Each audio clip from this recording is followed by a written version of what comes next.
Mes chers élèves, bonjour. Donc, je m'appelle Saïd enseignant au lycée qualifiant Mourtaj Sossi Orica, direction provinciale House, l'académie régionale Marrakech Safi. Donc, aujourd'hui, on va transformer un monologue en un dialogue. Donc, c'est un monologue en dialogue. Donc, on a vu dans ce roman-là, donc le dernier jour d'un condamné, Victor Hugo, à travers tous les passages. Donc, mais la société de la sellette de l'accusation, de l'accusation. Donc, il a la société de la sellette de l'accusation. Donc, pourquoi? Parce qu'il est inclément. Il est inclément même à l'égard des repentis. Des gens qui ne veulent plus refaire les mêmes erreurs.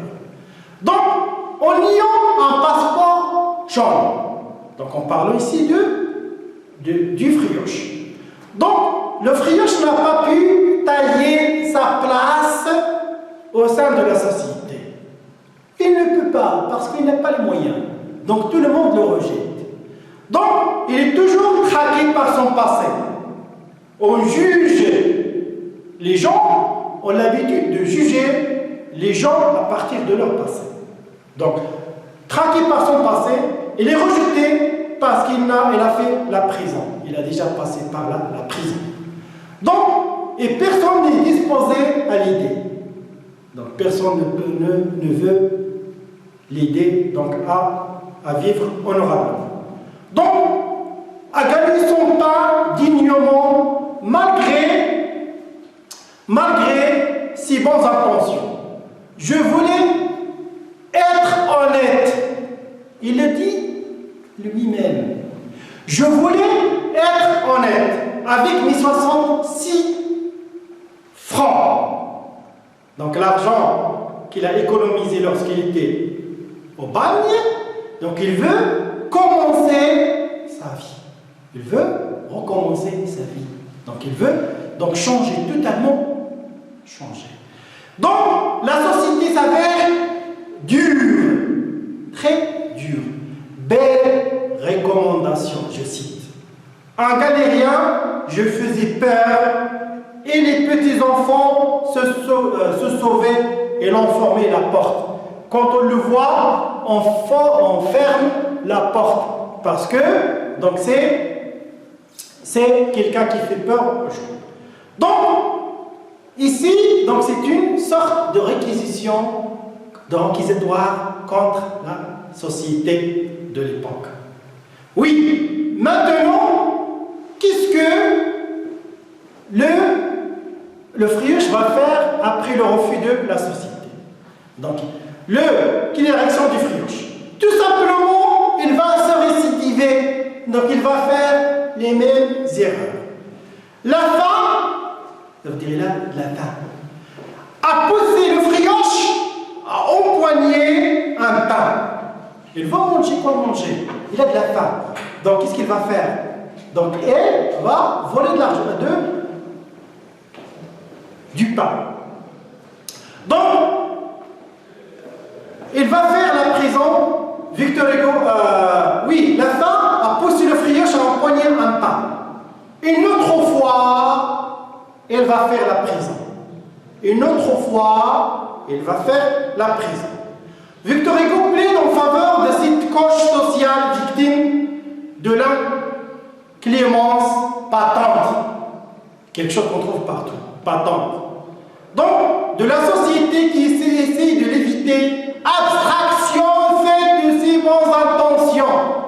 Abstraction faite de ses bonnes intentions, La prison, au lieu d'être un lieu pour redresser les vices, elle les forge davantage. Qu'est-ce que le frioche va apprendre à la prison? D'autres astuces, etc. Donc, il est temps de travailler pour changer la mentalité afin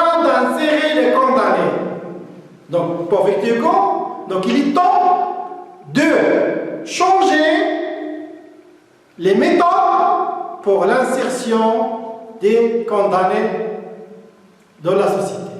En les rejetant, ils trouvent un arbre dans les girondes de la délinquance et de la criminalité. Donc ils vont trouver donc un arbre, c'est-à-dire un lieu propice pour la délinquance et la criminalité. Donc, comme on a dit, donc, un monologue en dialogue, donc le monologue qu'on va transformer en dialogue se trouve dans chapitre 26.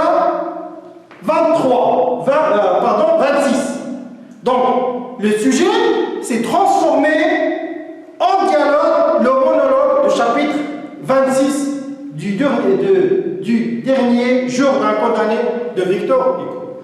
Donc, dans ce chapitre-là, c'est un monologue du condamné qui parle à sa fille. Maintenant, donc, on va le transformer en dialogue. Donc, deux personnages qu'on a dans ce passage-là. Donc, on a le condamné et sa fille Marie. Donc, Marie, donc on va essayer d'insérer les didascalies. Donc, Marie assise sur les genoux de son père. À quoi penses-tu, papa? Le condamné hochant la tête. Il fait un mouvement avec la tête. Il me reste donc encore 6 heures avant de quitter ce monde. Marie, en se comportant comme un enfant curieux. Qu'est-ce qu'on va faire avec ton corps après ton exécution? Le condamné. Après quelques secondes de réflexion, il va servir de cobaye pour les étudiants de médecine.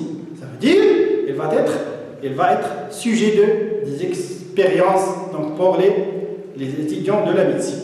Donc Marie, en se tend du pied de son père, si malheureux papa, je vais diriger une pierre en bas du jardin de notre maison pour se recueillir sur ta tombe imaginaire chaque jour. Donc, puisque on va jeter le cadavre du père, je ne sais pas où, donc on va se servir de ce cadavre, du cadavre comme étant un champ d'expérience. Donc, la fille, donc, elle va ériger une pierre tombale sur une tombe imaginaire. Chaque jour. Le condamné caressait ses joues. Je te remercie, ma petite colombe. Je te remercie, ma petite colombe. Marie criant. Pourquoi on a décidé de te condamner à mort? Est-ce que c'est un règlement de compte avec l'un de ces hommes-là? Le condamné. La tête entre ses deux mains osseuses. Aucun de ces hommes ne me hait. Aucun de ces hommes ne me hait. Donc ces hommes-là sont là pour appliquer la loi. Marie, atterré, c'est-à-dire, donc c'est atterré, interdit, donc ou bien surprise. Donc, mais pourquoi il se presse à te tuer? Donc, le condamné avec regret. C'est une loi inventée par l'homme, sans savoir ses conséquences sur ce semblable. Donc les gens qui ont inventé cette loi-là ne savent pas l'impact de ces lois sur les autres.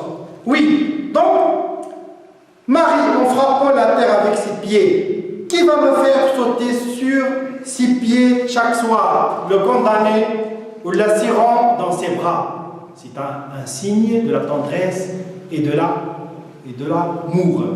Je ne suis pas en mesure de répondre à une telle question. Ça veut dire il ne peut pas, lui, trouver la réponse à cette question-là. Il faut la transmettre. Il faut la transmettre à notre système judiciaire. Le système judiciaire, c'est c'est le système judiciaire qui va trancher. Pour qu'il puisse trouver une réponse. Quelle est la réponse à votre avis que le système doit trouver? C'est la suppression de la peine de mort. Ou bien l'abolition de la peine de mort. Oui, donc Marie en pleurant, donc ça peut les toucher, c'est normal. C'est sa fille, il est touché. Donc, Marie en pleurant. Tous les enfants de mon âge auront du père sauf moi. Tous les enfants de mon âge auront du père sauf moi, à l'exception de moi. Je serai privé de la tendresse paternelle. Donc, déjà, ici, donc, là, pour l'enfant, la présence du père, c'est quelque chose qui est très important. Donc, la présence du père, c'est quelque chose qui est très important. Donc, le condamné avec regret, parce qu'il a essayé par tous les moyens d'échapper à la peine de mort. Il a envoyé une lettre à la cassation, etc. Mais sa demande est rejetée. Oui, ma fille, Marie, les larmes coulent sur ses genoux. La chose qui me préoccupe, c'est la réaction des gens quand je serai grande. Si je deviens grande, si je deviens grande. Donc ici, donc il a fait allusion, je ne sais pas quoi. Oui, le condamné, il ne faut jamais perdre l'espoir. Parce que, donc toujours, donc il donne, malgré qu'il se trouve dans une situation dramatique, donc il n'a jamais, le condamné n'a perdu l'espoir.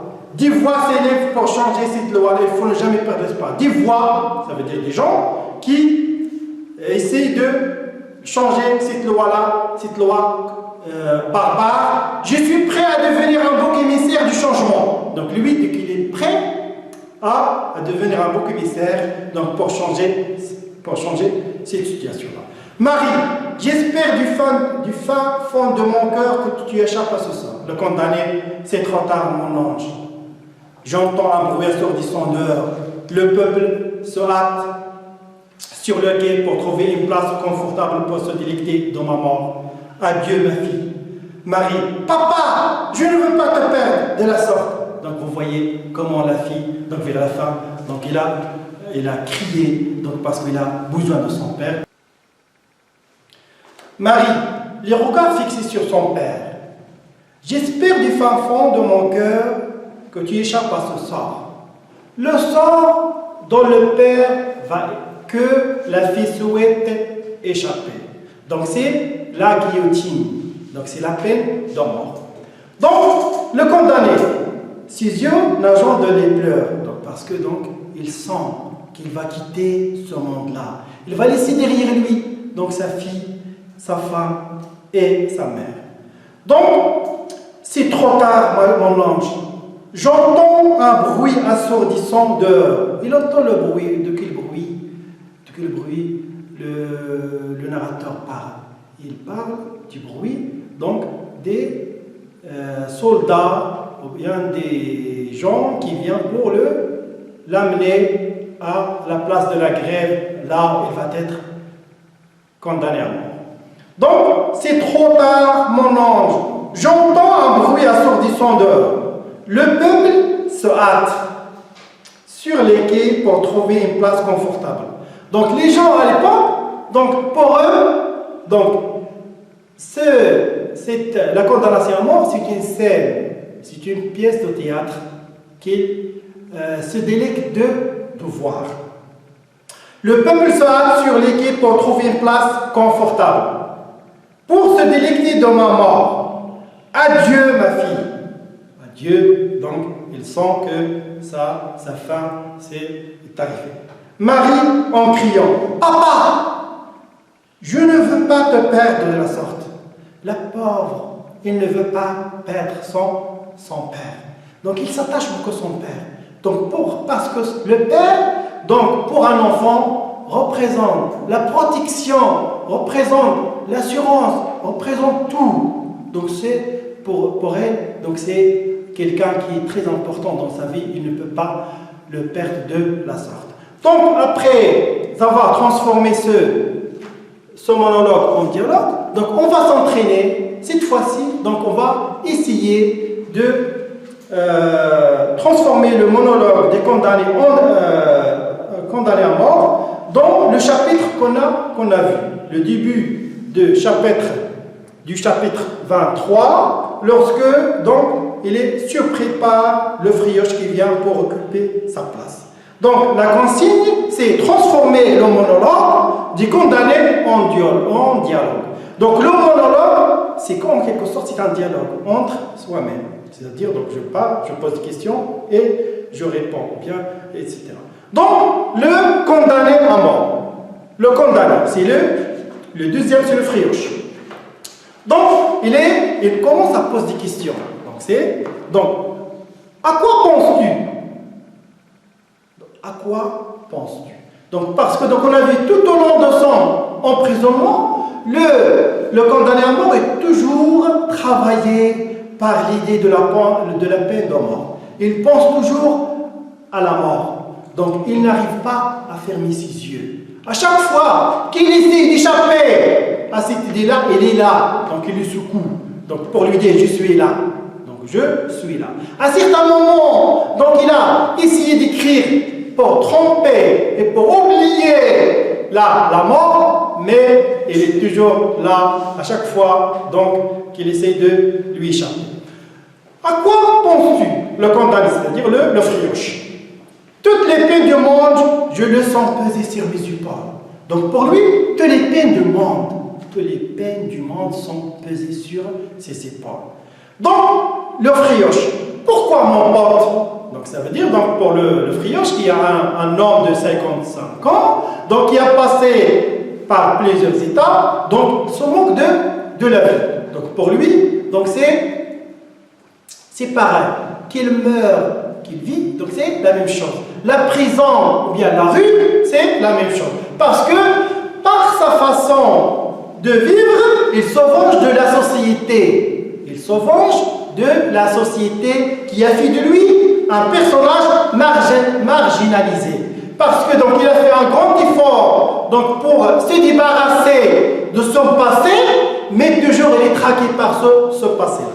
Donc toutes les peines du monde, je les sens peser sur mes épaules. Parce que, n'oublie pas, le condamné à mort, c'est quelqu'un qui est instruit. C'est un intellectuel, ce n'est pas n'importe qui. C'est une personne instruite avec quelqu'un qui est instruit. Donc il a un bagage culturel assez important. Sa façon de parler, donc il parle un langage soutenu. Donc c'est quelqu'un qui sait quoi dire. Il est élégant, sa façon de parler, sa façon d'agir, etc.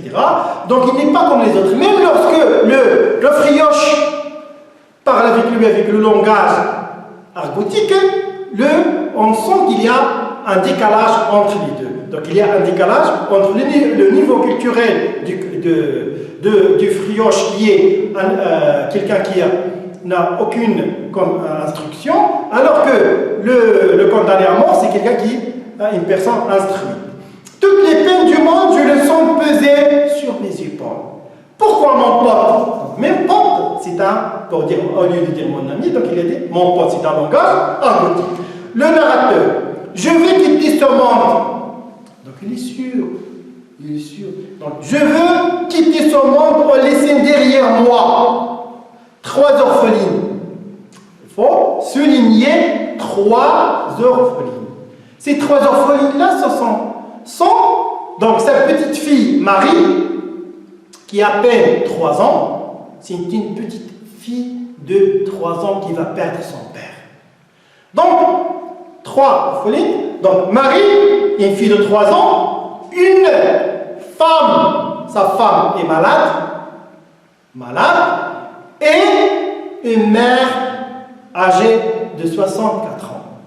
3 personnes vulnérables. La seule personne qui peut les protéger, c'est le père de famille qui est le condamné à mort. 3 orphelines, donc je vais quitter ce monde en laissant derrière moi 3 orphelines, le condamné, ou bien le frioche, ne t'inquiète pas. Ne t'inquiète pas. Donc pour lui, puisque lui c'est quelqu'un qui a passé toute sa vie dans la rue, donc il n'a personne dans ce monde-là. Le narrateur, je dois m'inquiéter beaucoup. Je dois m'inquiéter beaucoup. Je vais laisser 3 personnes sans protection. Donc aucune protection. Ni matérielle, ni des autres. Ma mère a 64 ans. Il a une mère de 64 ans. Elle va mourir. Donc elle est âgée, donc petite, elle va mourir. Ma femme est gravement malade. Une femme est gravement malade, elle aussi. Mais ma fille. Donc regardez la façon dont le condamné parle de sa fille. Ma fille. Parce que il est conscient du crime qu'il a commis à l'encontre de sa fille. Parce que cette fille-là va toujours porter les séquelles du passé de son père. Elle va être désignée toujours comme étant la fille du condamné à mort. Pourquoi? Parce que notre société n'oublie pas. Il a une forte mémoire. Toujours, la société a une forte mémoire. Il ne va pas oublier les crimes commis par le père de famille, par cette personne-là. Pour cela, il regrette d'avoir commis un crime de sang, et qui va éclabousser l'image de sa fille. Donc il va éclabousser l'image de sa fille. Donc, ma femme est gravement malade, elle aussi. Mais ma fille, elle va porter les séquelles de mon crime à vie. Il va toujours, on va toujours dire que c'est la fille d'un ex, etc. Donc, le condamné, ou bien le frioche. Il faut prendre ces choses-là à la légère. Regardez le langage du frioche. Il faut prendre les choses à la légère. Donc, il ne faut pas être préoccupé de cette fille-là, etc. Donc, il faut prendre les choses à la légère. À la légère. Donc, à la légère, regardez la façon. Il se moque un petit peu de ce que dit le frioche. À la légère. Oui, à la légère. Donc, à la légère, ici, c'est à cause de prendre les choses à la légère qu'on tombe dans des graves erreurs. C'est en apprenant les choses à la légère qu'on peut, cette légèreté-là peut se déboucher sur des conséquences très, très graves. J'ai déjà pris mon crime à la légère. Donc, lorsque son passé, un passé, lorsque on a vu au début du roman, un passé glorieux, un passé sans crime, un passé de joie, de toutes sortes de promenades, de batailles, etc. C'est fort, c'est instruit, jeune, sain, etc. Oui, j'ai déjà pris mon crime à la légère. La jeunesse. Parce que quand on est jeune, on n'arrive pas à bien mesurer les conséquences de ce qu'on fait. Donc j'ai déjà pris mon crime à la légère et voilà les conséquences. Les conséquences de la légèreté, c'est le trajet vers la guillotine, vers la place de la grève, vers la mort. Donc, en commettant un crime de sang, même si le crime n'est pas mentionné dans le roman, mais c'est un crime de sang. On ne connaît pas le crime. Donc, pourquoi Victor Hugo a choisi un crime anonyme? Donc, c'est pas quelque chose qui est anodin. C'est quelque chose qui est très bien étudié, très bien choisi. Donc, même les personnages, quand on parle d'une fille de 3 ans, une mère malade, une femme malade, une mère âgée, Donc ce sont des personnages soigneusement choisis par l'auteur. Donc pourquoi? Donc pour essayer de gagner la pitié et la compassion des lecteurs ou bien du lectorat. Donc c'est quelque chose qui est très bien choisi. Donc j'ai déjà pris mon crime à la légère et voilà les conséquences.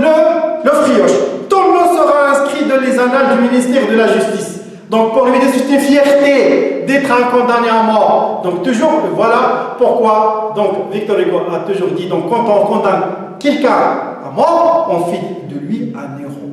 Donc les autres vont le imiter, commettre un crime pour être immortalisé. Donc c'est ainsi que notre leçon prit fin. Donc à la prochaine.